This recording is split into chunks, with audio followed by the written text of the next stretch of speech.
Hello and welcome to Whose Line Is It Anyway? The show where everything's made up and the points don't matter.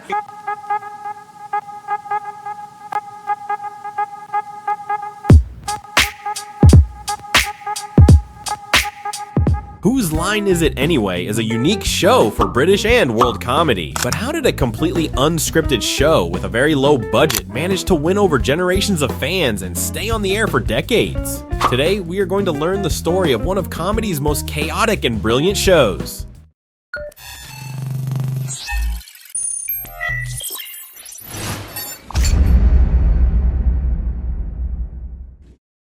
The story of Whose Line Is It Anyway starts in 1988. As a radio program, the original concept was simple: improv comedy, no scripts, just a group of funny people making up scenes on the spot. The radio show was an instant hit, and by 1989, the show transitioned to TV on Channel 4, where it would remain for a decade. When the show moved to TV in 1989, a new generation of comedians took the spotlight. Ryan Stiles, Colin Mochrie, and Greg Proops, that became the core of the show.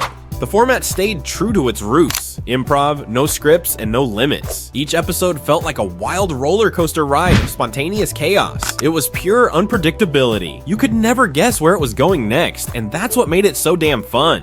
For much of the 1990s, the show enjoyed critical success. However, there is no format that can maintain the public's interest forever. And as the years passed, the landscape of British television was changing, and with it, the viewing habits of the audience. TV was becoming more competitive, with a surge of reality shows and new formats that pulled in larger, more mainstream audiences. Shows that relied on spontaneity and improvisation, though still beloved by a core audience, were increasingly viewed as niche entertainment, something less likely to fill the wider demographic TV networks were after. In 1998, the project gained an Americanized version, which we will talk about in a few moments, because in 1999, with a gradual drop in audience, the program took its last blow. Clive Anderson, the host who had become the very heart and soul of Whose Line Is It Anyway, made the decision to step away from the show. The show still tried to stay on for another season, bringing in temporary hosts, but no one managed to captivate the public to the point of maintaining real interest.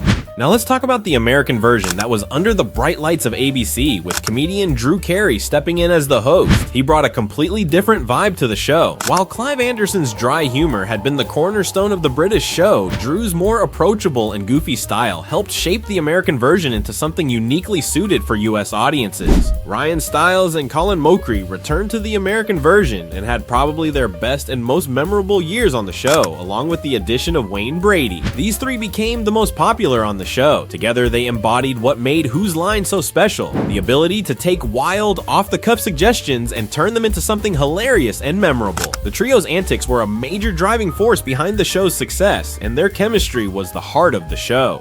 But it wasn't just the cast that made the American version stand out. The format was given a slight makeover to appeal to the US market. The games became more dynamic and fast-paced, with a stronger focus on physical humor and musical improvisation. However, despite its popularity, the show faced a major obstacle: ratings. After 8 successful seasons, in 2007, the American version of Whose Line Is It Anyway was suddenly canceled by ABC.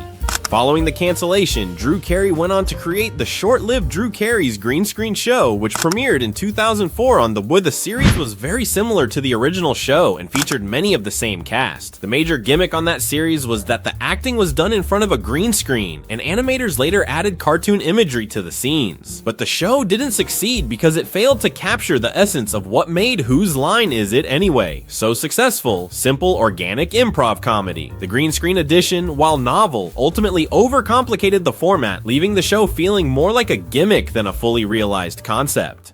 But that wouldn't be nearly the worst thing that happened to this history. When Whose Line Is It Anyway was revived in 2013 on the CW, I'll admit, I had a lot of mixed feelings. After all, this was a show that had seen its heyday in the late 90s and early 2000s, and its sudden cancellation in 2007 had left a bitter taste. So when the news broke that the show was coming back, I couldn't help but wonder, was this just another attempt to cash in on nostalgia, or could it actually recapture the magic?